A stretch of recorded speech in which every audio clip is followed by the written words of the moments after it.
اسی لیے لوگوں نے کہا کہ امام بخاری کے جو تراجم الابواب ہیں اس کی جو خصوصیات ہے وہ بہت عظیم ہے۔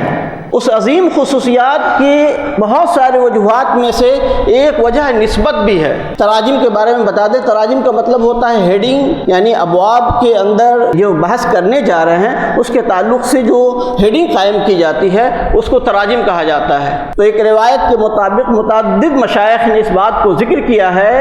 کہ امام بخاری نے یہ تراجم جب ارادہ کیا کہ ہم بخاری شریف لکھیں گے تو انہوں نے منبر رسول اور قبر انور کے درمیان بیٹھ کر کے ان تراجم کو لکھا ہے۔ یہ فیض تبرکات کا اندازہ کر سکتے کہ بخاری کی اپنی تمام عظمتیں ہیں، لیکن اس میں خاص طور سے تراجم ابواب کی جو خصوصیت ہے یقین سے کہا جا سکتا ہے کہ وہ اس جگہ کی جہاں پہ وہ لکھی جا رہی تھی اور رسول اللہ صلی اللہ تعالی علیہ وسلم کی خاص فیضان کا ہی اثر تھا کہ حدیث رسول بھی لکھی جا رہی تھی اور رسول اللہ کی نگرانی میں اس پہ تراجم لکھے جا رہے تھے۔ یہ اس کا خاص نتیجہ تھا۔